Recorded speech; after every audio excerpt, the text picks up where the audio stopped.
You're live. Hello, fellow listeners and viewers. Welcome to another edition of Socialist Action webcast. My name is Elizabeth Weiss, and I'm the Federal Treasurer of Socialist Action, a member of the NDP Socialist Caucus Steering Committee, past Secretary of Toronto and York Region Labour Council, and a retired member of the Canadian Union of Postal Workers. We acknowledge that this event is taking place on Indigenous lands across Turtle Island, known as North America.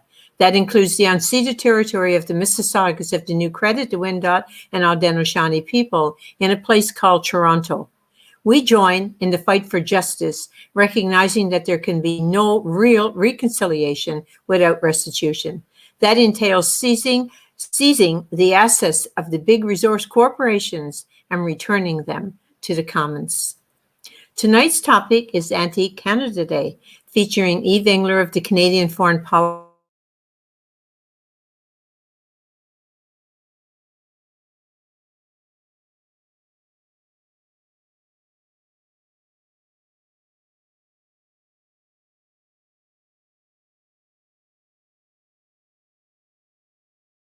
Again. I'm pleased to welcome Yves Engler. He is a Montreal-based writer and political activist. In addition to 11 published books, including his latest, Left Right, Marching to the Beat of Imperial Canada, Yves' writing have appeared in the Globe and Mail, Toronto Star, Ottawa Citizen, and Ecologist. It is safe to say that he is the leading critic of Canada's foreign policy on the left. And happily for us, he is a frequent speaker at Socialist Action events. So welcome again, Yves. Thank you. Thanks, Elizabeth. Thanks, everyone who's watching. And I first start off by saying, acknowledge that I'm speaking to you from traditional Indigenous territory, the Jojage, which has long been a point of meeting and exchange among many First Nations. Obviously, in recent weeks, the Canadian media has begun to report on the murders of Indigenous children at so-called residential schools, and there has been a growth of critical discussion about what Canada is. I went to a demonstration here in Montreal today, a Cancel Canada Day demonstration, and obviously in commemoration of those the children killed. That was at least 5,000 people organized quite last minute, quite an impressive turnout. And so there has been a growth of recognition of the dispossession, genocide against First Nations, Indigenous people in so-called Canada in recent weeks and recent months, which is, of course, a very important step forward, and it's something that we need to deepen and not just have these discussions, but begin the process of returning land and genuine decolonization. But while there's space, increasingly space in the Globe and Mail, on CBC, to discuss the genocide against Indigenous people, there is very little space. There continues to be very little space in the dominant media to discuss Canadian foreign policy from a critical perspective, to point out that Canadian foreign policy has been about supporting empire and corporate interests. That's what it has been about. And if you look at the late 1800s process of moving west within Canada, conquering the West, BC, part of that was about extending the British Empire westward and tying it into British control of Asia. And the naval base on Vancouver Island, that's in part what it was. The railroad, that's part of what it was about. So Canadian foreign policy, the Canadian military has always been about British Empire. Canadian military was the British Empire, was the British military, and when that break happened, we still have Royal in the name of the Royal Canadian Air Force or Navy. When that break happened is not exactly clear. So Canadian foreign policy has really always been about supporting empire. Obviously, historically, British Empire. And if you look at that, if you go back in the history and you look at the Royal Military College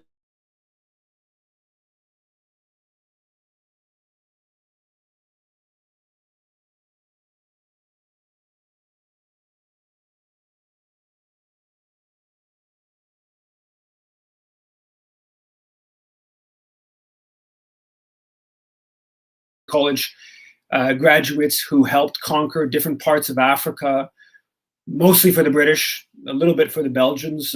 William Stairs, actually, who was his birthday today, long dead. He helped conquer parts of the Congo for the British, for the Belgian king, Leopold II, who was a incredible mass murderer. But Canadians helped conquer different parts of West Africa, East Africa for the British. In 1884, about 400 Canadians were sent to Sudan to help the British deal with an uprising in Khartoum, which ultimately defeated the British. There were 7,000 Canadians that were sent to Southern Africa to strengthen the British grip of Southern Africa in the late 1800s, early 1900s, in the so-called Boer War, where thousands and thousands, tens of thousands of Boer women and children were killed at concentration camps. Also, tens of thousands of Africans who were killed in that process as well. We don't even know the number because they didn't bother to keep track of the Africans killed. There were Canadians who were governors of British colonies in Africa. Kenya, northern Nigeria, Ghana had Canadians who were, some of them graduates of Royal Military College, who were the British colonial governors. You actually had a program at Canadian universities, McGill, University of Toronto, Queen's, to take recent graduates to join the British colonial administration, as was explained when the program set up, to help administer the white man's burden, mostly in Africa, but elsewhere in the British colonies. During World War I, you have Canadians who helped the British take control over more parts of both West Africa and East Africa from the Germans, extend British colonial authority in Africa. You had Canadians who helped garrison British colonies in the Caribbean during World War I. Similarly, and obviously you had huge numbers of Canadians that fought and were killed in that totally senseless imperial elite war of World War I. Similarly, during World War II, you have Canadians helping to maintain the British position, the colonies in Asia and Africa, and obviously also garrison a number of British Caribbean colonies. Moving after World War II, Canadian foreign policy, Canadian military policy very much moves from being aligned with the British Empire to being aligned with the US Empire. And you have, it's quite a fluid transition transition Canada being a close appendage and right at the center of the main empire, the British, to being a very similar position with the up and coming empire of Washington led. So you have the Korean War, where you have 27,000 Canadians who helped fight in this completely brutal affair that leaves as many as 4 million dead. That's partly about the fact that China defeated the foreign forces in 1949 and Mao's victory in 1949, but also partly just about justifying NATO's positioning tens of thousands of troops, Canadian American troops in Western Europe, and about basically the war economy and military Keynesianism within the U.S. and Canada. That's in large part what drove the horrors of the Korean War. Then you have Canada fighting in the first Iraq War, 4,000 Canadians fighting in this war about reestablishing establishing an American footprint in the heart of the Middle East in this oil region, pretty open post Cold War effort to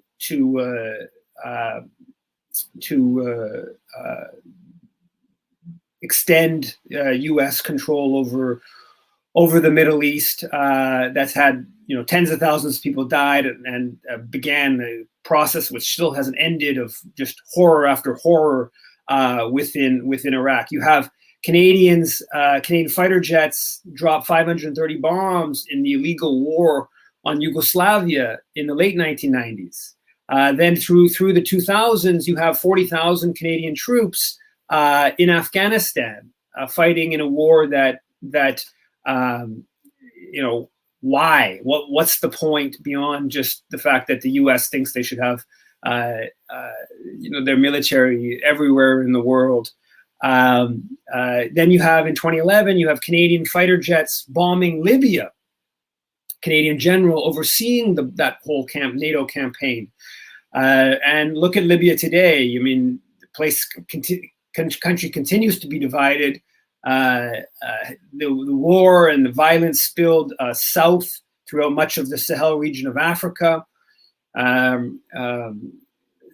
You also have today, you have a small Canadian military, 200 or so Canadian special forces in Iraq and other so-called training forces in Iraq. So you have Canada sort of engaged in a war in Iraq.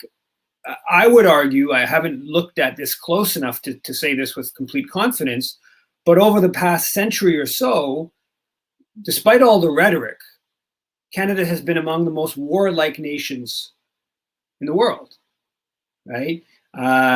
Of the 10 wars that Canada's fought in, and I'm not talking about the so-called peacekeeping mission in Haiti that helped overthrow the elected government in 2004 and brought in a coup government that killed thousands. I'm not talking about the UN peacekeeping mission in the Congo in the early 1960s, where Canadians played after the US and the Belgians played the third role in the assassination of Patrice Lumumba, the independence leader of the Congo. Just looking at the actual wars.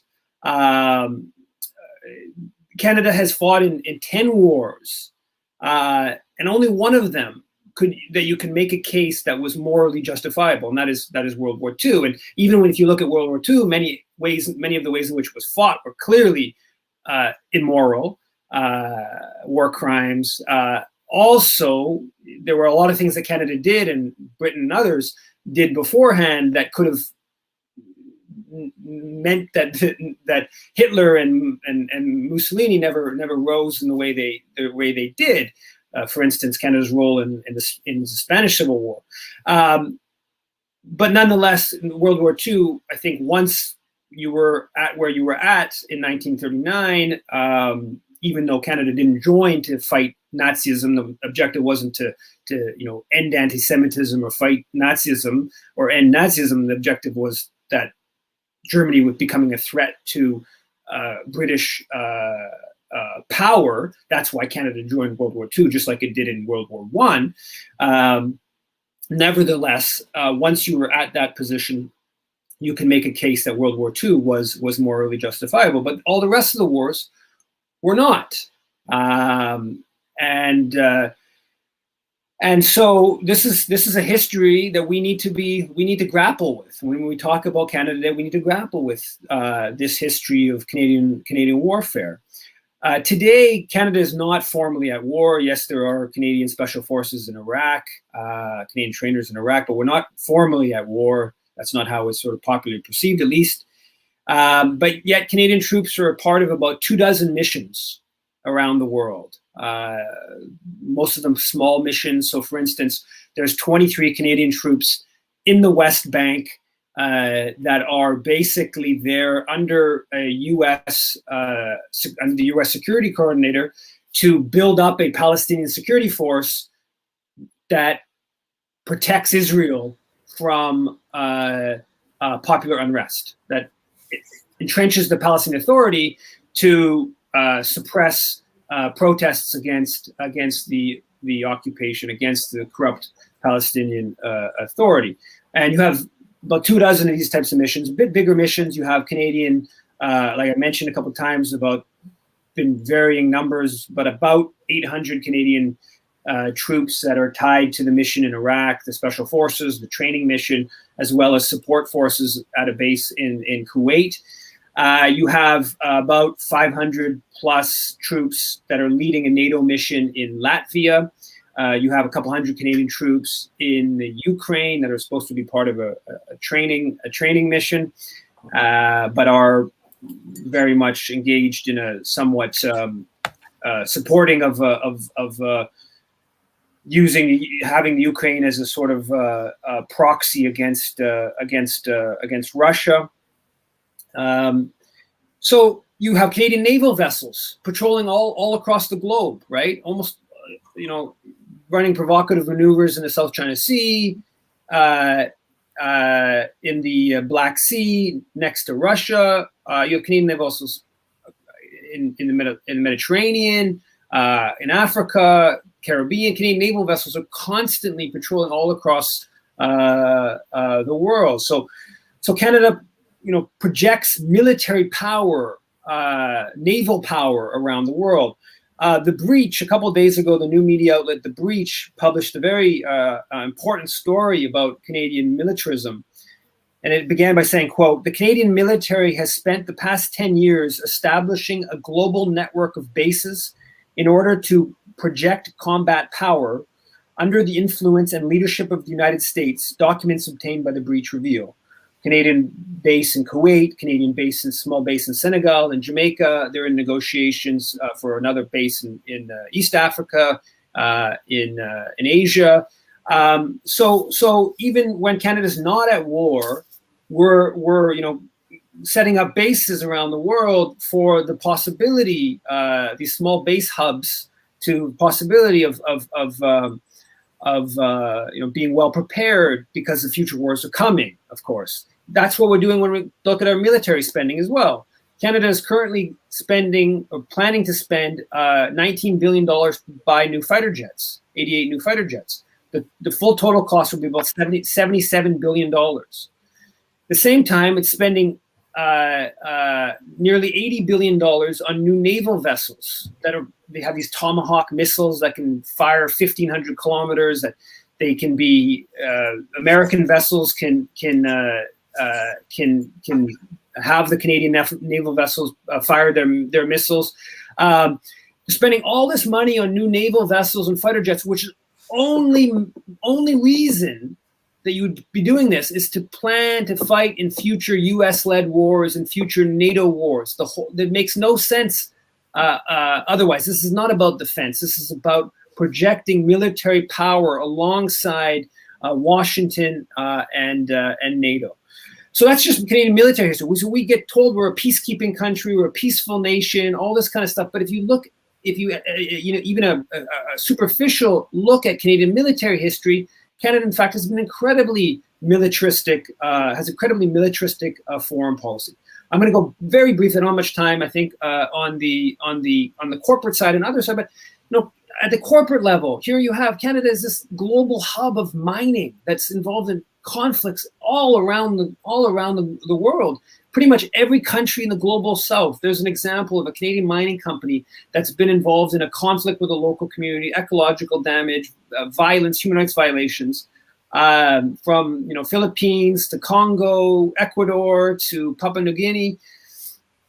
Then that, and mining is the most egregious example. But if you take a look at Canada's a major banking power, insurance, engineering, private security, Canadian companies are major players in many countries of the global south, involved in all kinds of very exploitative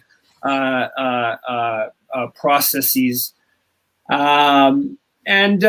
So we get told, and Canadian self-appraisal of their country's foreign policy is as high as any country's that we have been enforced. So we, try to bring peace and peacekeeping nation, all this kind of stuff. It's nonsense. It's absolute nonsense. But there's very little space in the dominant media to say that the world needs less Canada, right? There has been an opening, and for a major important step forward, an opening to discuss the genocide that's taken place here. 30 seconds. There's still very little space in the dominant media to talk about Canadian foreign policy as being fundamentally about supporting empire, historically British, today American, and supporting Canadian corporate interests. That's what motivates Canadian foreign policy. And it's important to be discussing that on this Cancel Canada Day. Thank you. Thank you, Yves. Our next panelist, Ivan Drury, is a revolutionary socialist and anti-colonial organizer who is a member of Red Braid Alliance for Decolonial Socialism. He's on Red Braid's elected coordinating committee and is an editor with the Volcano newspaper, and is active with Maple Ridge Resistance, a group of low-income and unhoused people in Maple Ridge, and with the Eviction Defense Network. As a non-native organizer, Ivan is taking the place of his Indigenous comrade, Mercedes. Mercedes was supposed to speak to us tonight, and she's from the Red Braid, and her family is from the Woodland Cree of the Swan River band in Alberta. We are so sorry that she couldn't make it, but understand, and our thoughts go with her and her family during this crisis. And a special thank you to Ivan for filling in. Welcome, Ivan. Thank you so much for inviting Red Braid to present. Mercedes does send their apologies for the last minute change in the program. They were looking forward to presenting and discussing the interaction between Indigenous decolonization struggles and socialist revolution from their perspectives. Though it's unfortunate, I think, that as a non-Indigenous member of Red Braid, that I have to step in, because rather than a talk about revolutionary decolonization, which is what I think Mercedes would have spoken to, I instead want to talk about the colonial problem that has plagued socialism and what a decolonial socialism in a settler colonial context must consider. I think it's a shame to not be able to hear from Mercedes as well, because this panel is taking place while Indigenous people unearth mounting evidence of the genocide that founds Canada and which Canada continually deploys. The secret graves of thousands of Indigenous children pock the colonial map of Canada. I wish that we were able to hear my comrade Mercedes speak about that today, because colonialism is unrelenting, and because it is unrelenting, it also visits tragedy after tragedy upon Indigenous people, including Indigenous organizers, often interrupting organizing efforts and best laid plans. So thank you for accommodating my presentation instead of Mercedes. I'm speaking from the occupied and unceded territories of the Squamish, Tsleil-Waututh, and Musqueam nations in East Vancouver. And I hope that our discussion can make a small, humble contribution towards the decolonial struggles that will end these occupations. Now, over the course of the last 10 years, as Trudeau's phony Orwellian reconciliation policies and institutions have spread, an anti-colonial expectation has also taken root in the radical left. This radical leftist anti-colonialism has taken two forms. The most prominent or major form has been Indigenous solidarity movements. These have been significant and at times have offered real material support to Indigenous land defense on the front lines of opposition to Canada's repeated invasions for the purpose of colonial land theft through resource extraction. For the most part, these solidarity movements have not been organized by revolutionary organizations and have drawn more from the spontaneous mass movement energies of largely young people in the streets. These movements tend to draw from middle-class social groups, including students and radical subcultures. The energy that draws them into the streets and into action is the organized collective leadership and the inspiring examples of Indigenous nations who've continually fought against Canada's colonial policies and invasions with or most often without the support of the non-native majority in this country for hundreds of years. While these solidarity movements are useful to Indigenous sovereigntist struggles, they also fall short of articulating and advancing a revolutionary strategy to overthrow the totality of Canada's power, which socialists understand as a settler colonialism that serves capitalism. So what about socialists in these movements? Socialists today are a more minor current in today's non-Indigenous anti-colonial renaissance, where the mass Indigenous solidarity movement falls by emphasizing declarations of support over strategic revolutionary organization against settler colonial capitalism. Socialists often fault by emphasizing universal anti-capitalist struggle and strategy over the centrality of Indigenous sovereignty in settler colonial contexts. For example, the Communist Party of Canada's program of 2019 says, quote, "Among the smaller nations in Canada are Indigenous peoples who are exercising their right to sovereignty with the demand for autonomy and self-government. They therefore call for, quote, a new constitution based on the equal and voluntary partnership of all nations in Canada, Quebec, English-speaking Canada, the Indigenous peoples, and the Acadians. Such a new constitutional arrangement must guarantee the protection of Indigenous inherent rights, including the right to consent over any change in their constitutional status and on all matters pertaining to their national development." I think this policy echoes the Bolshevik program for oppressed nationalities in Russia. The Communist Party of Canada treats Indigenous nations as an interest group that falls within the Westphalian nation state who can or cannot separate from that body of Canada. And in this imagining, Canada is treated as the default, the imagined post-revolutionary container to organize production, whether under a capitalist mode of production or a post-revolutionary socialist mode of production. Other socialist parties make a similar concession to the nation state as it exists. For example, a recently released report from the International Marxist Tendency called Revolution Not Reconciliation imagines the post-revolutionary nation state similarly to the Communist Party. They write that socialism aims to socialize the wealth under democratic control. Through this, Indigenous communities would be genuinely involved in all levels of production and development. But while Lenin grappled with the problem of the state, whether a state of the commune type or the state as inherited from Tsarism, the nation-state form has not been thought through by revolutionaries from the perspective of bourgeois power, but not from the problem of settler colonialism and Indigenous sovereignty. And we can see that in the sort of underdeveloped thinking of what a revolutionary process would do to change the relations between a socialist settler colonial society and Indigenous peoples. Beyond the question of the state, which fits into a question of revolutionary strategy, it's incumbent on socialists in settler colonial contexts to also revisit our philosophical and methodological fundamentals. Often socialists have shrunk from this work and have instead repeated the colonial aspects of European socialist traditions.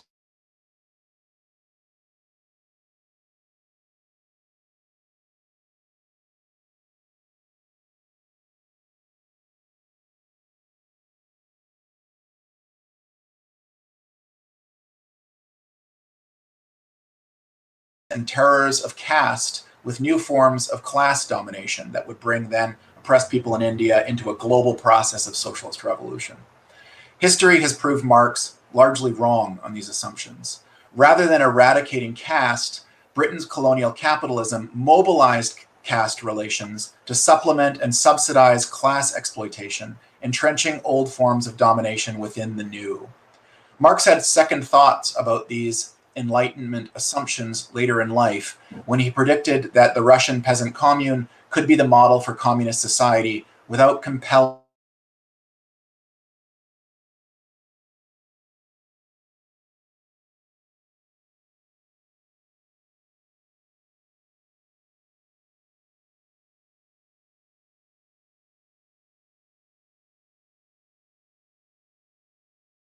Marx's writing on India. He treats settler colonialism in the United States and Canada as brutal and genocidal, but ultimately a progressive process through which Indigenous peoples must pass before arriving at socialism. Live streaming is on. Are we okay? Go ahead. Yes. Okay. Go ahead, comrade. Thank you. Okay. So the premise put forward by, for example, the International Marxist Tendencies recent report that socialism can socialize wealth stolen from Indigenous peoples under the democratic control of the majority proposes the continuing domination of Indigenous peoples by the majority of settlers who then accommodate them under that socialist settler project. I think a decolonial socialism, or socialism that is appropriate to the eradication of both colonialism and capitalism, must reject that premise. The task of non-Indigenous socialists regarding Indigenous peoples is to support the sovereignty of Indigenous peoples to rebuild their land relation economies in partnership with socialist economies. Therefore, decolonial socialism must break with capitalism, but not rule over Indigenous peoples with a totalizing socialism. Indigenous sovereignty, we have to imagine, is a destination that is parallel to socialism, but not identical. This challenges longstanding socialist perceptions and slogans. Even the anthem, the Internationale, bears the marks of colonial assumptions that the working class will be the human race, imagining that it shall, in a progressive way, envelop the entirety of the world. Indigenous peoples' national being and non-capitalist economies are not based on working class relations to capitalism, and to imagine Indigenous peoples as proletarianized before or after revolution is a colonial impulse.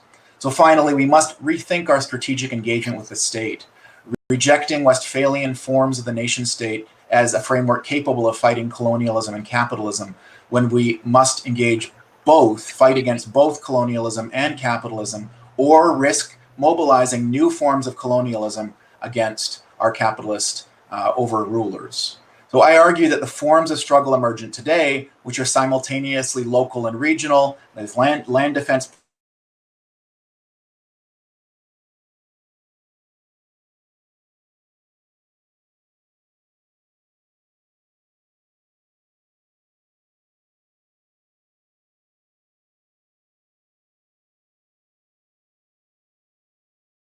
that the task of socialists must be to expose and critique Trudeau's shallow and hypocritical reconciliation policies. But we need to, I think, as socialists, undertake the deep work needed to.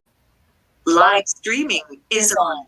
So if you could make your last remark again, it's important. Yeah, sorry. My last remark is that Trudeau's shallow and hypocritical reconciliation policies demand criticism and exposure by revolutionary socialists, but we need more than gestures towards support of Indigenous peoples. We have to rethink and grapple with the colonial legacies inherent in socialism as well in order to build truly revolutionary futures. Thank you. Okay, thank you, comrade. Okay, our next panelist is Gary Porter. He's a leading member of Socialist Action, and it's BC branch organizer. Gary was a leader of the League for Socialist Action in the 1970s, and later was the accountant in charge of the Ontario Teachers' Pension Fund. Twice he was the Socialist Caucus candidate for treasurer of the federal NDP and received over 26% of the votes cast. Welcome, Gary. You're muted, Gary.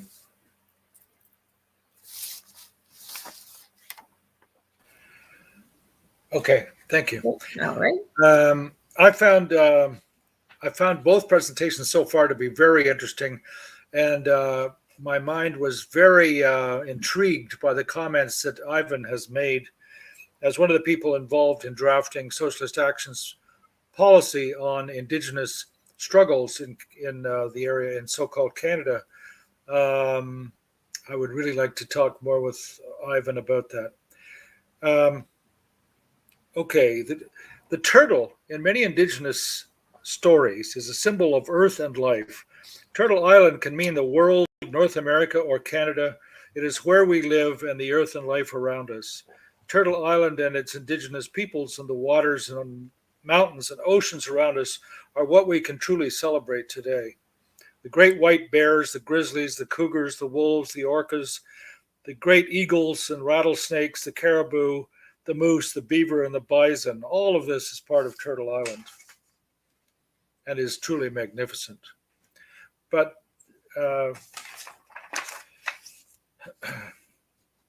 when the Europeans arrived, it was pristine.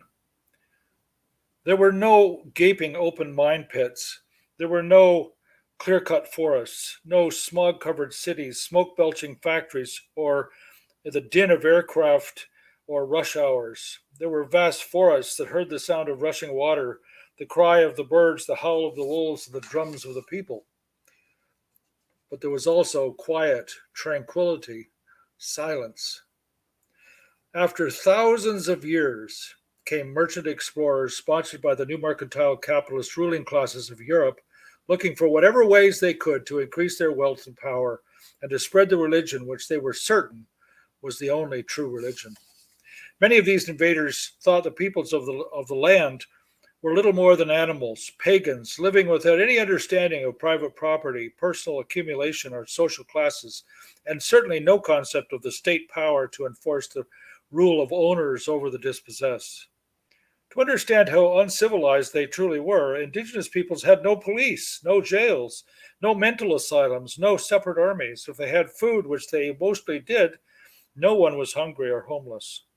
The Indigenous peoples were highly skilled inhabitants of the forests and mountains and vast prairies. They were people who knew how to live with nature, usually well, and the possessors of great and long-held traditions and wisdom. But that is not what the explorers and the settlers saw. What they saw was a naive and simple people to be exploited, cheated, and either submit to white capitalist masters or be eliminated. In the Iroquoian languages, the word kanata means village. It is thought that from this word came the white word Canada.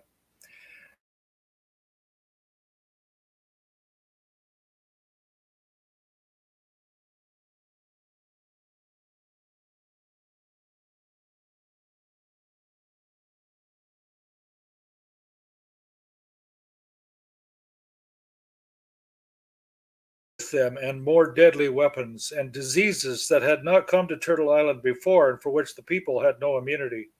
The diseases ran wild after the first contact, traveling inland far faster than the white man. Tens of thousands of Indigenous people and entire villages died having never seen or met a white man. The Europeans quickly introduced trade, iron, knives, axes, beads, decorations for beaver pelts. Coureurs de Bois invaded the new land to the Assiniboine and Saskatchewan rivers, willing to trade for furs. This was the beginning of the distortion of human interaction with nature on Turtle Island. The Indigenous people were induced to kill far more beaver than was normal because of a beaver hat fad in Europe. Today, Indigenous people, severely under-resourced by the federal government, are induced by a few $1 million from private extraction corporations to accept gas and oil pipelines, roads, railways, high-tension, cancer-causing electrical power lines, and so on their territories. Unfortunately, the residential schools were designed to either kill or assimilate Indigenous children. They were part of a conscious plan to end the reserve-based Indigenous existence and get them off the land so that the resources could be extracted, cities and factories built, and capitalists do what they do best, making profit and accumulating massive wealth to the hands of a shrinking few. The persistent effort to eliminate the Indigenous people was ruthless, amoral, profoundly disgusting business calculation motivated by profit and justified by the ideology of white supremacy. Residential schools were fundamentally about solving land access issue once and for all by getting the Indigenous people off lands and dissolving any claim they might have over to separate pieces of land. And thousands of children's lives did not trouble the state or the church. In 2001, the most recent comparison I could find, the average life expectancy of Canadians was 79.5 years, and of Inuit Canadians was 67.4, comparable to the Dominican Republic and Egypt at that time. Suicide in Canada was 12 per 100,000 per annum, and 82 among Inuit people. We have essentially third world existence inside the boundaries of so-called Canada. Wolfe, the British general, conquered the French colonists of Britain for the British at the Battle of the Plains of Abraham in 1763. At the time, the French were called Les Canadiens, so it was really the Quebecers that were the Canadians. And the English-speaking settlers called themselves British.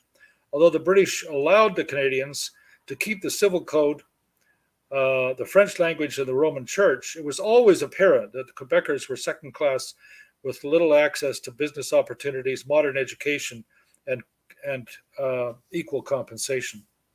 The 1837 rebellions in Upper and Lower Canada were very different. The one-day uprising in Upper Canada for civil rights and bourgeois democracy was also included in the Lower Canada Revolution. But in Lower Canada, it was also against profound national oppression. It lasted weeks, and the Canadians won most of the battles against the British. Only when an army of 1,500 British regulars arrived was the revolt suppressed. When Louis Riel and Gabrielle Dumont attempted to form an independent Manitoba in 1870 and the Red River Uprising, they were suppressed, and Riel fled to the United States. In 1884, the Métis and Indigenous peoples on the prairies could not get a response from Ottawa on the preservation of their lands and their own land claims. This was after the disappearance, the purposeful destruction of the bison herds, and the building of the CPR had already been built. It was almost complete. In 1884, there was another rebellion, far more sustained than the first, and battles waged across Alberta, what is now called Alberta and Saskatchewan. There was an immediate military response. The troops were brought west on the new CPR. Louis Riel, a statesman and valiant leader of the rebellion, was hanged in Regina like a common criminal. The Northwest Mounted Police were formed to force Indigenous people to submit to white rule.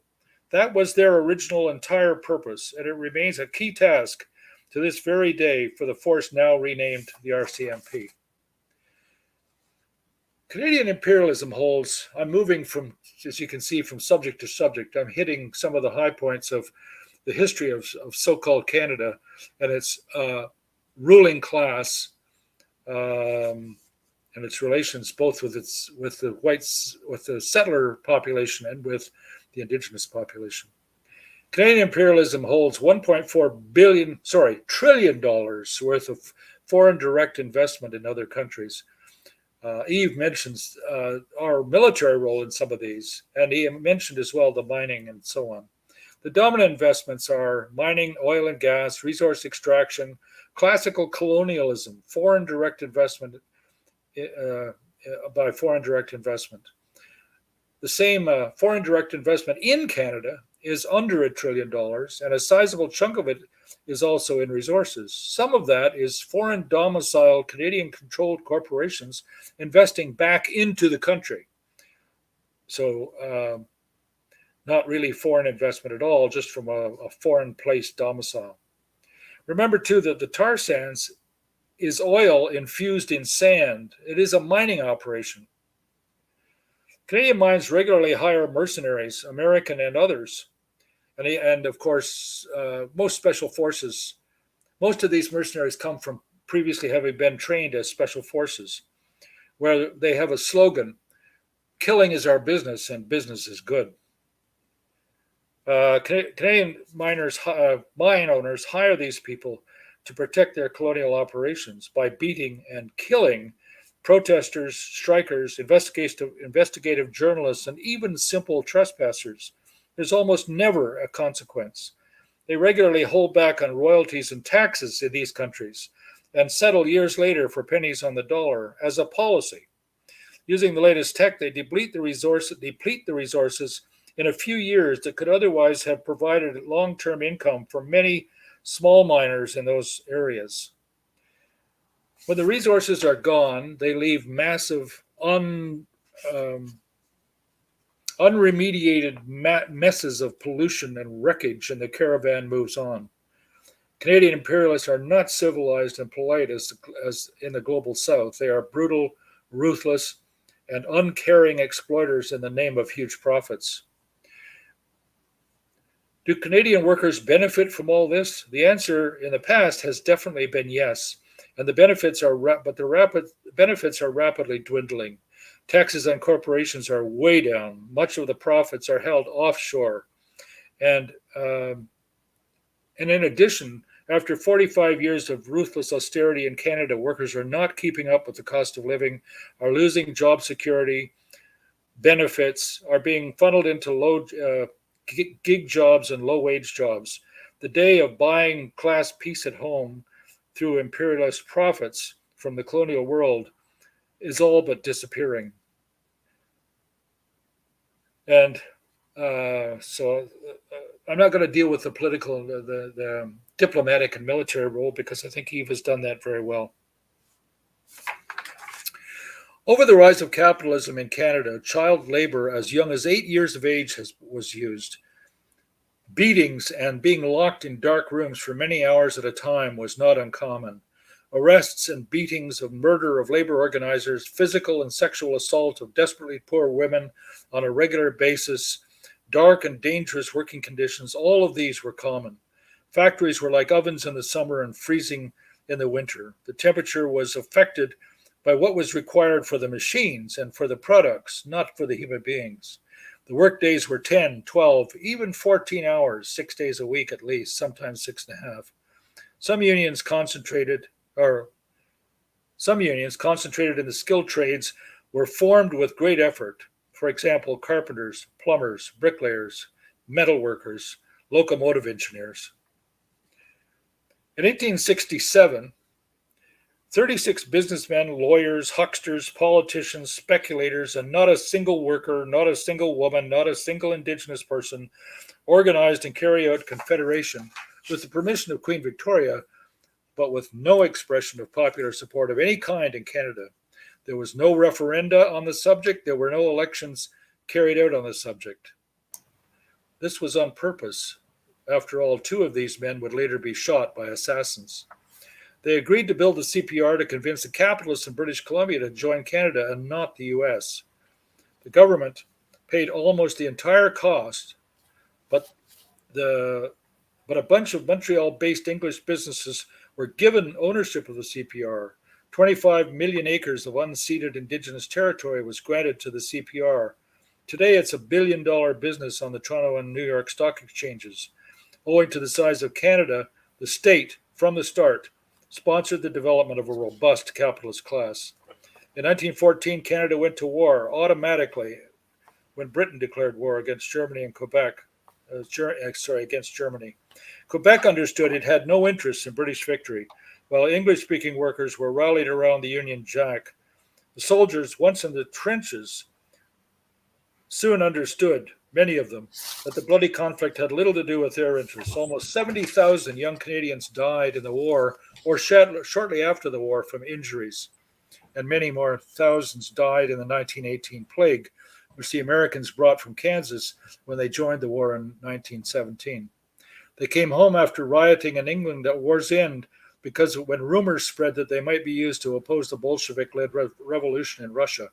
They were a good deal wiser than the kids who had gone 4 years earlier. The Depression hit Canada with the collapse of war production, a depression, not the Great Depression, but a depression, and the return of the troops. A massive wave of strikes broke out all across Canada, and as the bosses tried to force the veterans to absorb costs. Chief among these was the Winnipeg General Strike, where for 46 days the strike committee completely ran the city and organized key services. In 1921, the Revolutionary Communist Party was formed. In 1932, the Cooperative Commonwealth Federation, precursor to the NDP, was formed. And all as a result of the effect of the war and the post-war recession and the ongoing brutality of the Canadian capitalist class. 20 years after World War I, the sons of World War II militants were off to fight another inter-imperialist bloodbath, though more with grim determination this time than patriotic nationalism.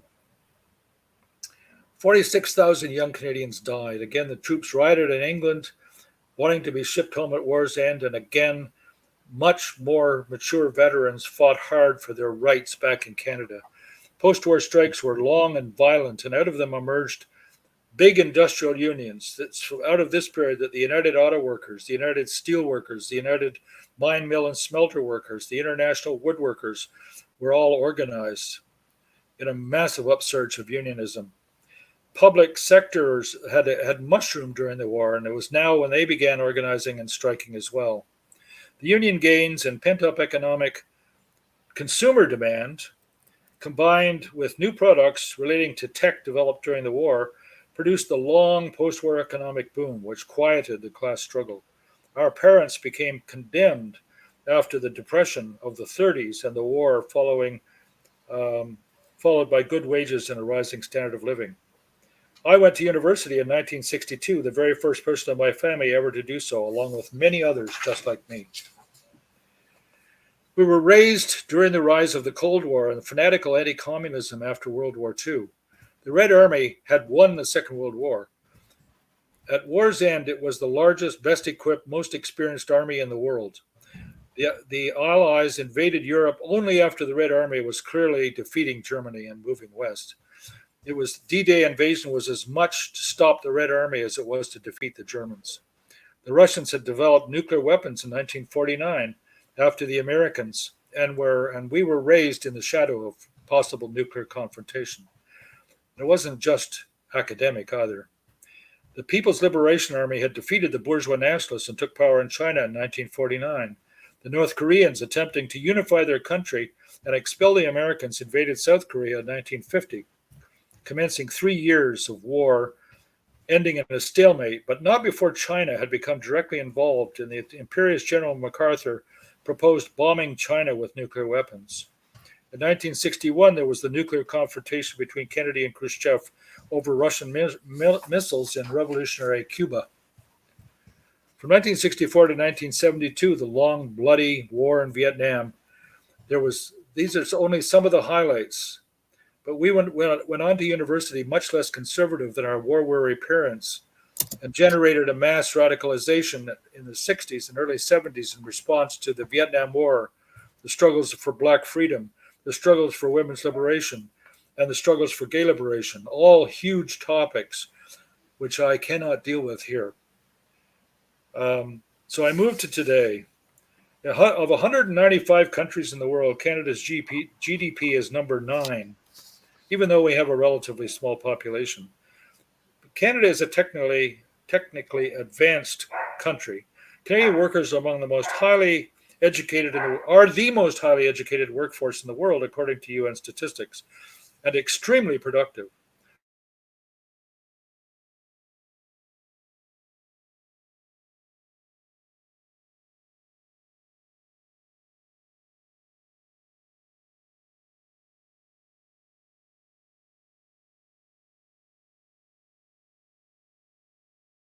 Prodigious producers of gigantic amounts of surplus value.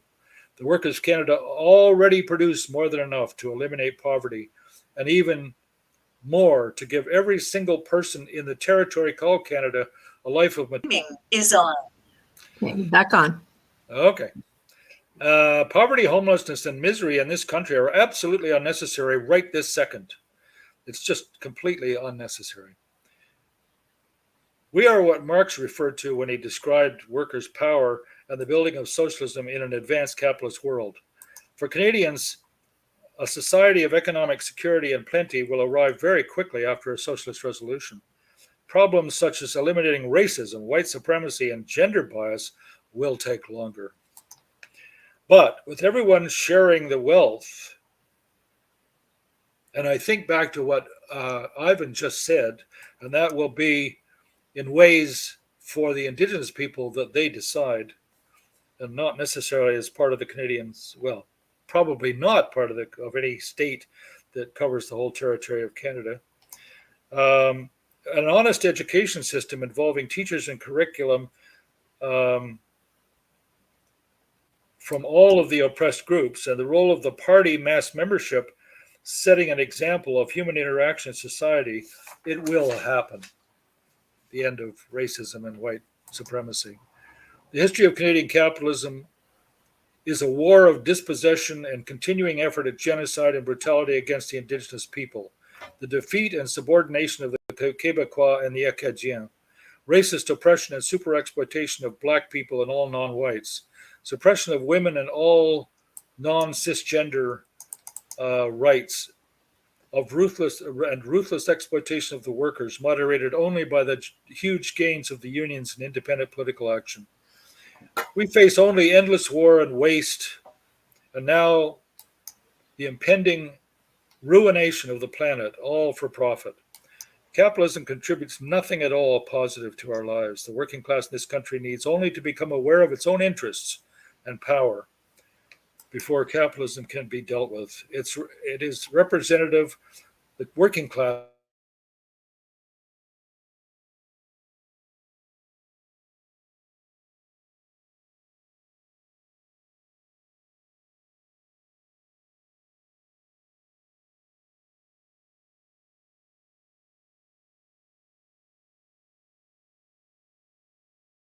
and an eroding faith in reformism will emerge with the developing crises of late-stage capitalism and the struggle against them. The other key element, the conscious factor, is a mass. Live streaming is on.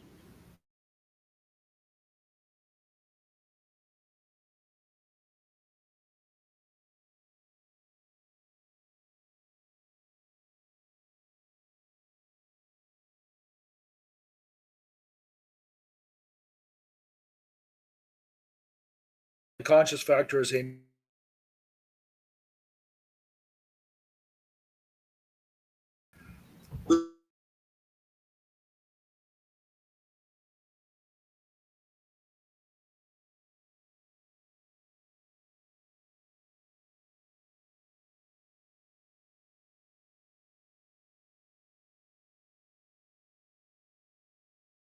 in harmony with nature and with each other.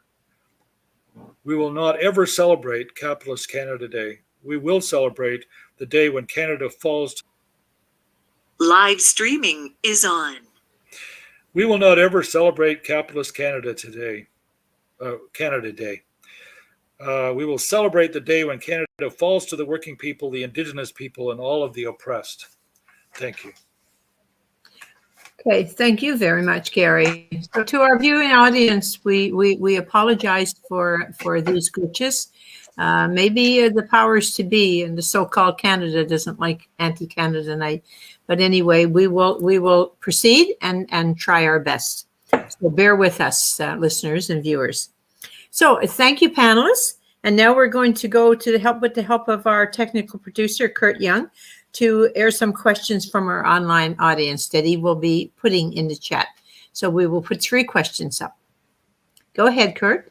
Okay, the first question comes from Yuri Muckraker, who asks, why in Canada the Native Indigenous Lives Matter is advancing so rapidly, where it's in the consciousness and program of the Canadian left, but this is not the case in the U.S., where there's a huge anti-war program, Palestine Justice, BLM, and whatnot, but solidarity for Indigenous folks not on the level like in Canada.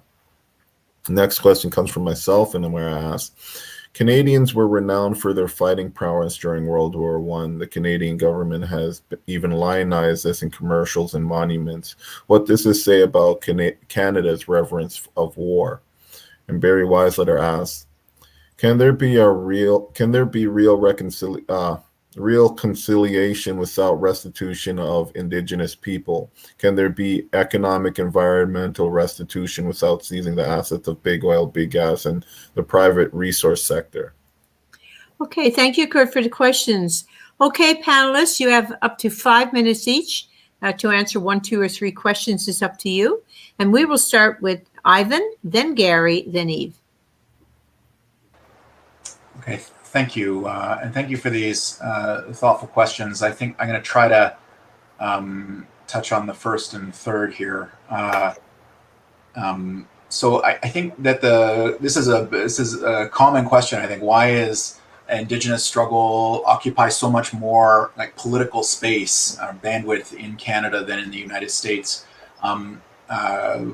One, I think, an important thing to take on here is that in parts of the U.S., Indigenous struggle has a comparable importance to, like, politically, as it does in the United States, as it does in Canada. For example, right now in the Dakotas, there's a struggle against Line 3 pipeline that is completely interrupting business as usual there and overthrowing the kind of dominant bourgeois land theft program of the settler colonial state in the U.S. And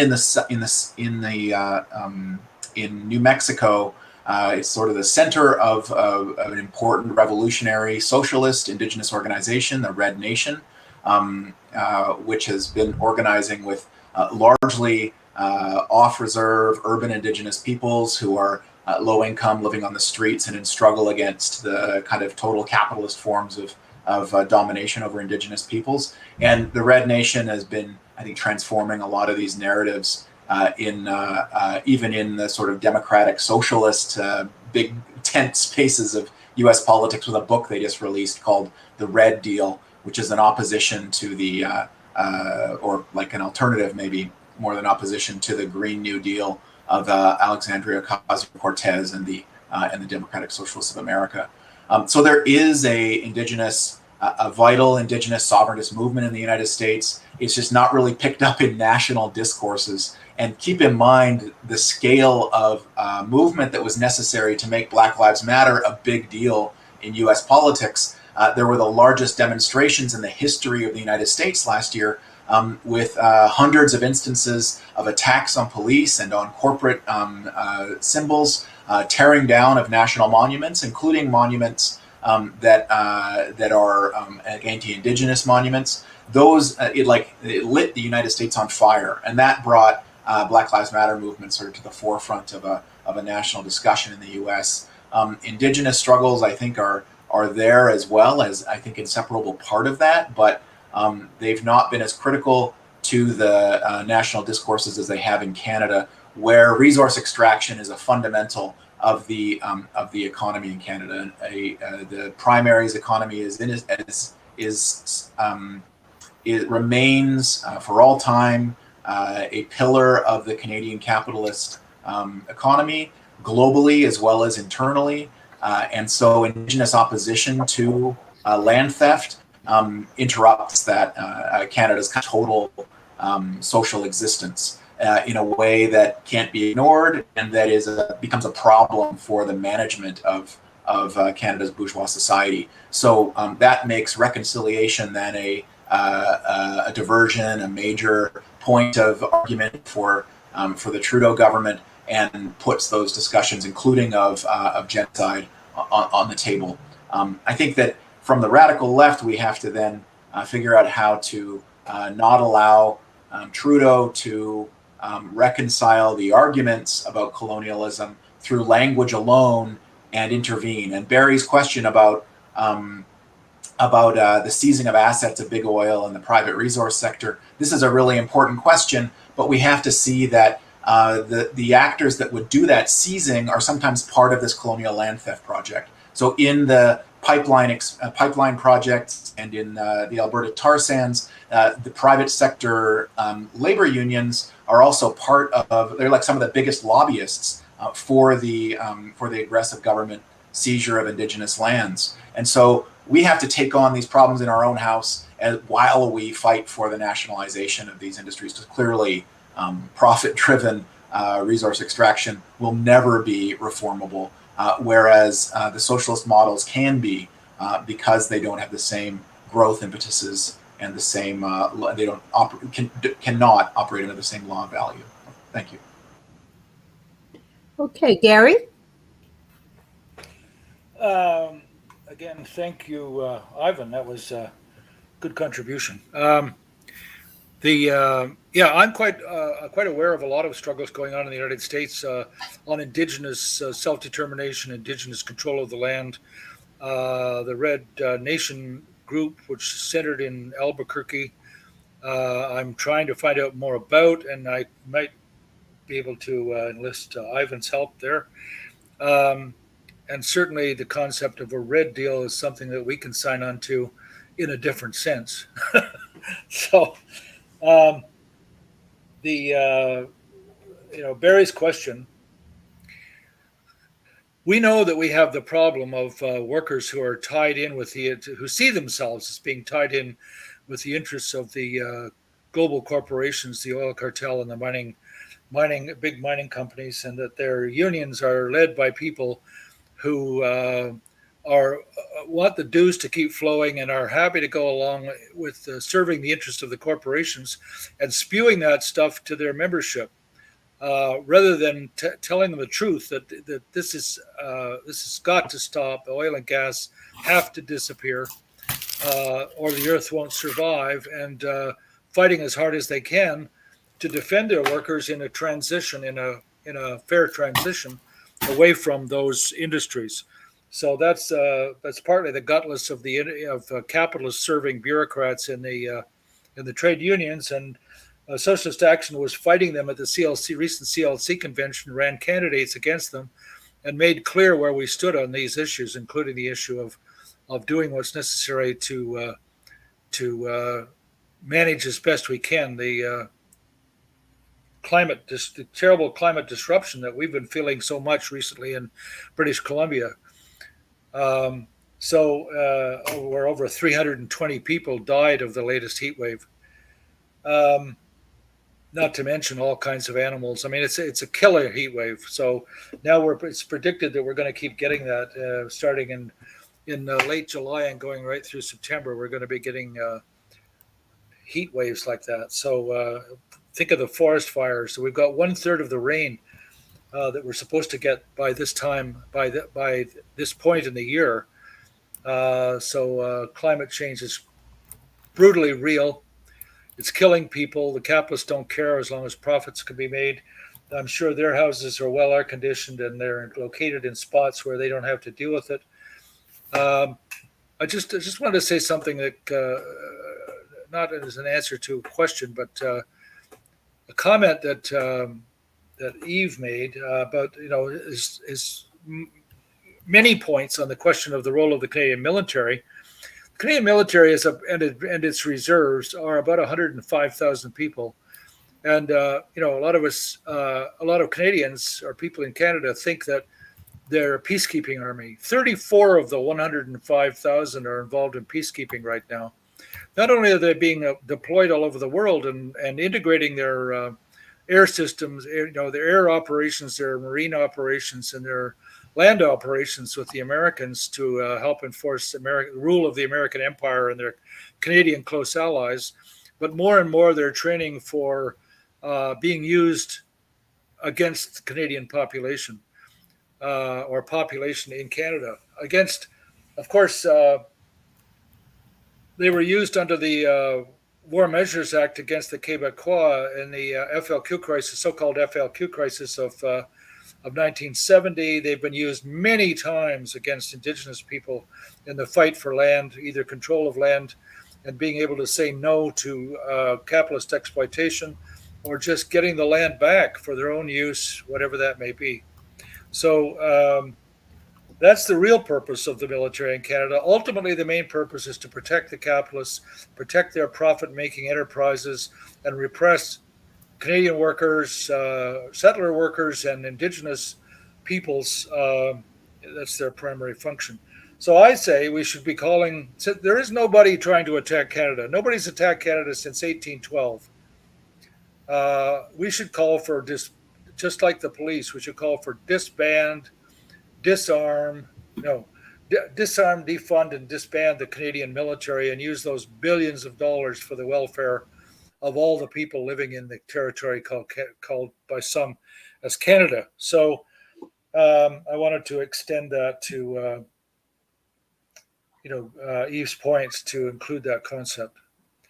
I don't see any purpose at all. The only thing Canada may need, and it doesn't have to be military, it can be entirely civilian. Please wrap up. Okay, is emergency services to fight forest fires and to rescue people, because we live in a country of large amounts of wilderness, and we need search and rescue and just to help out the civilian population in times of crisis like fires and floods. So I'll leave it there. Thank you, Gary. Yves? Yeah. Well, I'll just mostly deal with the second question. Well, first of all, in World War I, you'll find that there's militarists today who still boast about Canada's battle for Hill 70, which was essentially inconsequential for the war, but where 9,000 Canadian casualties, and the militarists boast that the Canadians inflicted about 25,000 German casualties. So we're even better at totally nonsensical violence than the Germans. But the point more broadly, and I'll just actually go a little bit further with this on World War I. So apparently there's a number of studies that show that Canadians were the most inclined to kill Germans who had surrendered. And this is an issue that was actually written about at the time and then basically ignored afterwards. Where some of this information in one article, academic article, actually from a former Canadian official military historian, where he got his evidence was from this series of CBC interviews in the 1960s, a big long World War I recap CBC series for the radio, and a whole bunch of Canadian soldiers, veterans from World War I, admitted or talked about how they killed Germans who tried to surrender. And what he points out is that the CBC, I think it was like a 12-part radio series, like 12 hours. Not one of the bits about a Canadian soldier admitting to killing surrendered Germans ever made it into the final product that appeared on the CBC, which gets to the sort of the scope of the mythology and why that mythology is so strong. But the point that Kurt, I think, is getting at is an important kind of point, macro. It's very schizophrenic in Canadian, official Canadian military foreign policy discussion. On one hand, you'll have all these individuals who say that Canada was born, the nation was born. Most commonly, they talk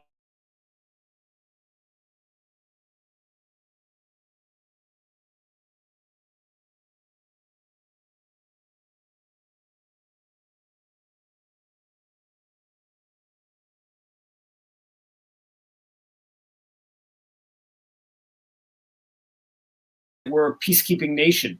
So, or on one hand, we'll say we're the greatest fighters. You have Stephen Harper saying that 10 years ago after Libya. Canadians are the greatest fighters in the world. But then simultaneously, we're also this sort of like uniquely humanistic peacekeeping kind of nation. It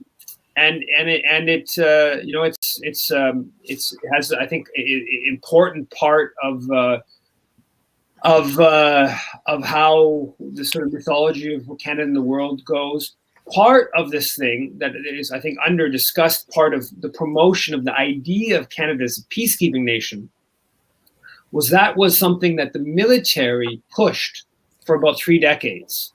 The military very much saw their budget and justification for their increasing their budget tied into the idea of Canadian military as being a peacekeeping force, that the public had gotten behind the idea of the UN and the idea of peacekeeping. There's, the Nobel Peace Prize of Lester Pearson, part of that. That's a whole other discussion.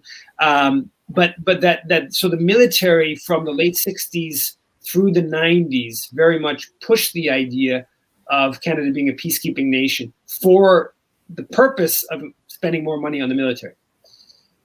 Over the past 2 decades, the military has very much moved away from that, and the main important force in challenging the idea of Canada as a peacekeeping nation, in fact, has been right-wing military historians, people like Jack Granatstein, Sean Maloney, because they're making the case. And no, in fact, Canada has, at its root, is this 30 seconds. militaristic, historically British, today, American ally. And that we need to drop this notion of peacekeeping and just be the real war fight. But it's important to get some of the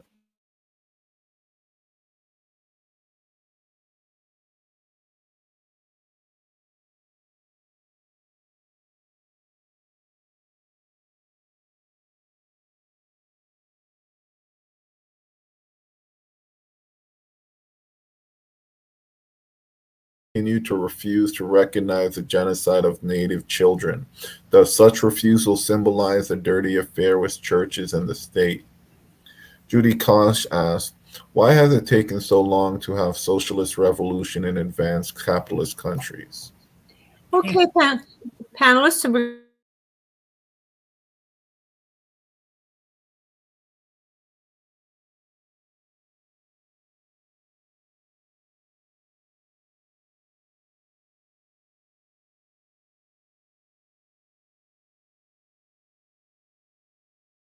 One of it is the massive wealth accumulated by the imperialists that has been extracted out of the colonial world to buy off the working class in their own heartlands. The other one is the live streaming is on. Go ahead, Gary. Okay, so on the one hand, there's the extreme amount of super exploitation of the colonial world and the super profits that have been brought home to buy off the working class with the assistance of the misleadership of the working class, the NDP bureaucracy and the trade union bureaucracy. That's on the one hand. And the other one is the absence, and this is very much intertwined, of course. It's hard to build a revolutionary party in a situation where the class war is not very vibrant, although it is certainly becoming more so.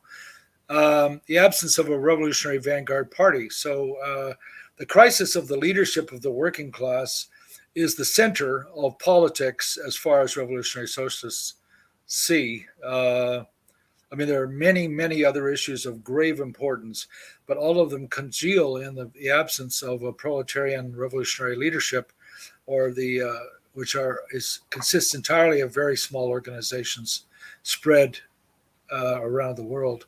So that's the answer to that. Sorry, what was the other question? Why do churches continue to refuse to recognize the genocide of Native children? The Anglican Church did in 2002 and paid out amounts that nearly bankrupted the church.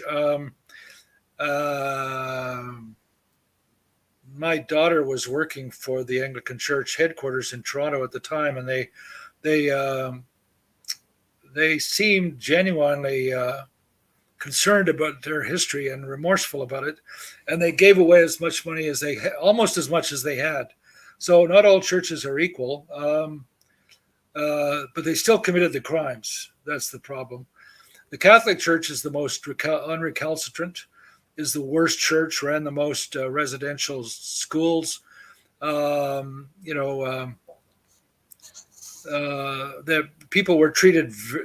kids were treated very, very badly, brutally, insulting, both mental and physical brutality, overworked, raped. They were made to work in fields that the crops were sold, and they were fed far less nutritious food, or sometimes not enough food at all, so they were hungry. They were herded into small little barracks. so that if anybody got a disease, there was no way that they didn't all get the disease, and they were 30 seconds. not properly medicated, so they died just as they had when settlers first arrived. It was a very, very bad crime, and this is also the church that ran the witch trials and fought the Crusades and so on. This is a terrible institution, a fundamentally evil institution, and for me, it's not enough that they should apologize. Their land should be taken and given to the indigenous people, and they should be made to disappear. Thank you, Gary. Ivan? No, I'm sorry, Yves. Well, that works. I'll just pass to Ivan. Okay, Ivan.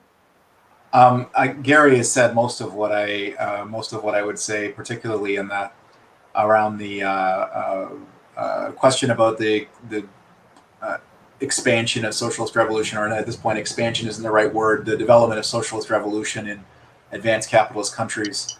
I think that Lenin talked about this as the problem of the aristocracy of labor.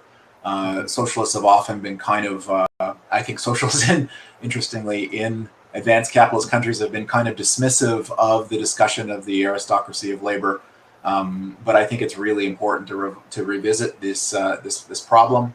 I think that there's a historical shift happening here now in like Canada and the United States, where those sections of the predominantly white working class that had benefited from the expansion of capitalist power in Canada and the U.S. after the Second World War, including through redistributive schemes of social democracy, that these groups are now experiencing what Gramsci would refer to as a loss of prestige, and that is part of the base for it's not the central base, but part of the base for a rise of the far right. And as those formerly sort of privileged in the acquisition of indigenous people's lands in the forms of their detached housing, that loss of prestige should be sort of a revolutionary spark. And some of the problems that we've faced with that aristocracy of labor in the past should be something we can then kind of motivate towards the socialist revolutionary project now. But in absence of that, there's instead a kind of a reactionary turn back to those post-war years as a time of white power globally. And so I think this presents us a very urgent challenge. We have to reckon with the problems of the consciousness of the working class in advanced capitalist or imperialist societies, and also with this turn today where this is sort of eroding, but at the same time there is an increase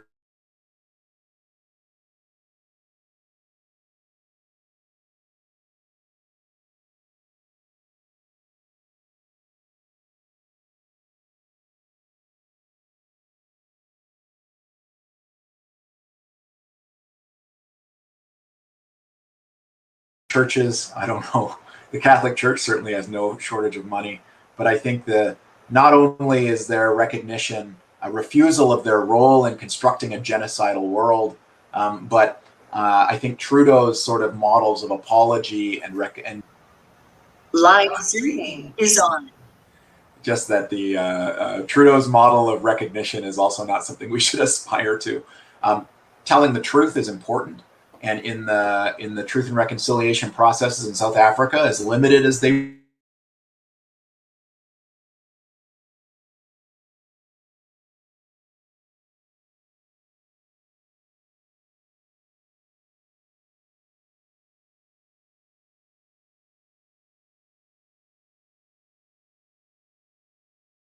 future, part of it, a discursive one, but a necessary one. So it's not that truth isn't important.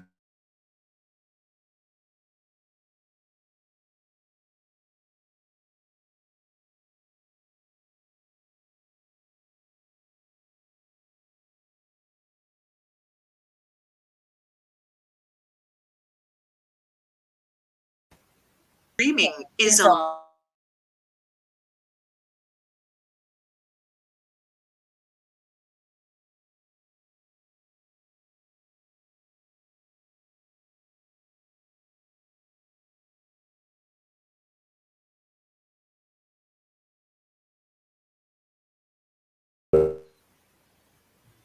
I can't hear Kurt. No, because it's gone off with the Indigenous Vanguard. Live streaming is on. Okay, so now you've heard the questions, panelists. We're going to go. I heard one question. Oh, Gary, you didn't hear the first and the second question? I read the second one, and Kurt read the first one before it went off. But anyway. What was that? It was to Yves specifically, but anybody can. Will the CFPI be launching programs, hopefully after the pandemic, where it will work with Indigenous anti-war and anti-imperialist folk to strengthen the peace movement? And now you have 4 minutes each, and we're going to Yves, Ivan, and Gary.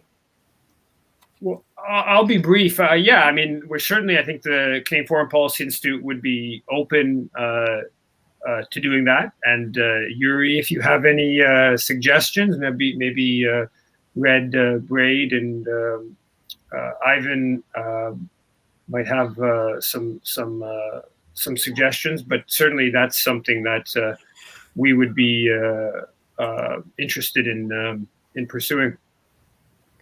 Okay, thank you, Yves. Ivan?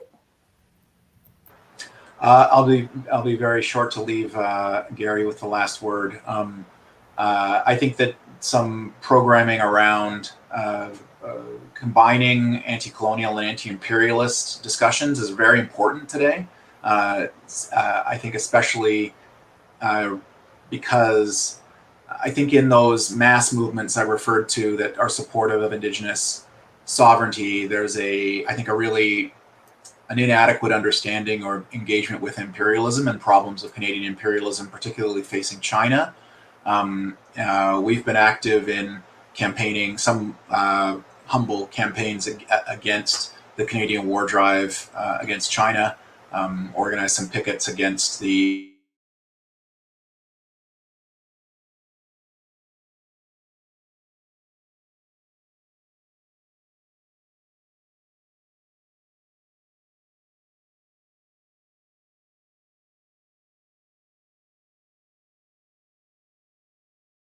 imperialist movement here as well.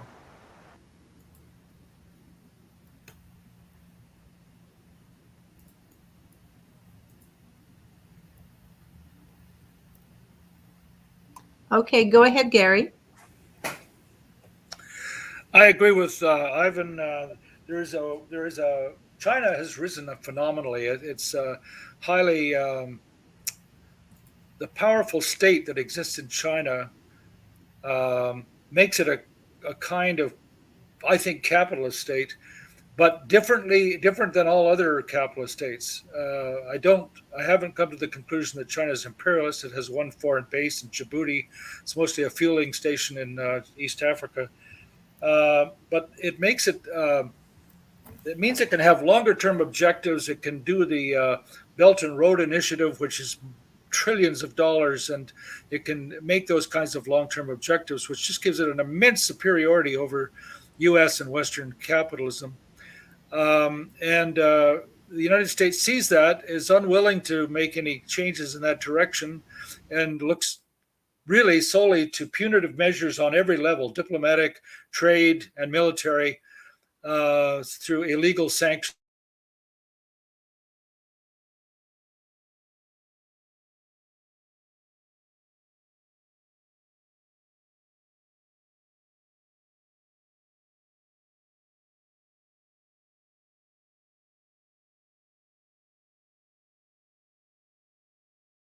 So we too have been opposing the extradition of Meng Wanzhou. So that's one thing. We in Socialist Action do not believe it's possible to overthrow capitalism without the large armies of the working class. The Indigenous people, I really would like to discuss with Ivan and maybe do some sit down and thinking on this whole question and look back at our position on the question of, and I'm asking Ivan also to look at our pamphlet, I'll send it to him, on the Indigenous question. And but when it comes down to it, the Indigenous people at present, although very fast growing part of the Canadian population, is about 5%. The working class, on the other hand, is about 85%, and that includes a lot of Indigenous people. So no, I don't mean that there's that there's 85% workers. It's 85% includes their families, the people living in workers' homes and living entirely off workers' incomes. So they also know how to do everything. They know how all the machines operate. They know everything. They're collectively, not individually, but collectively, they know how to make an economy work. So the need for the working class, I think, is still as indispensable as ever. That doesn't mean the working class is united. It doesn't mean they all agree. That's never the case. They come more together through as the struggle deepens and the crisis worsens. The capitalist state has to be disassembled quickly. There will be reaction that has to be fought. There always is reaction. There will be some considerable forces, starting with possibly the military, the cops, the churches, who have everything to lose by a socialist revolution, and there will be a reaction. So we have to fight that as well, and then we can open the road towards reconstructing society in a completely different relationship. Canada is a prison house of nations, and so it has to not be that. It has to be a discussion of cooperation and working together in when we can and not in other ways if oppressed nations decide that. So I don't think we see the kind of state that Ivan was talking about, where the default value is the existing framework of the Canadian state. I don't see that. That to me is but it will be a classic socialist revolution. Socialism is in the interest of the needs of the people and not the interest of the few. It will create a dictatorship of the working class, because you have to have a dictatorship to fight the reaction. And it'll then, once you do that and you start creating a surplus fairly quickly in Canada, the state should begin to wither fairly quickly. So I think I'll leave it there. Okay, thank you. And a special thanks to all of our panelists, Yves, Ivan, and Gary, and of course a special thanks to Red Braid and to Kurt, our producer in Mississauga. So please consider being a supporter of Socialist Action newspaper, which we will send to you online. To fill out the form, just visit our website, www.socialistaction.ca. If you'd like to talk to us about joining SA, write to socialistactioncanada@gmail.com or just call us 647-986-1917. And once again, folks, if you like this show, please subscribe to the Socialist Action YouTube channel. The next SA webcast will be on Thursday, July the 8th at 7 p.m. Eastern Time, and it's titled The Crisis of Food Insecurity with Dr. Tom Baker, a veterinarian epidemiologist with 35 years experience in food safety and livestock health, with discussant Anna McKellar at the University of Guelph. So in the meantime, please be safe, stay healthy,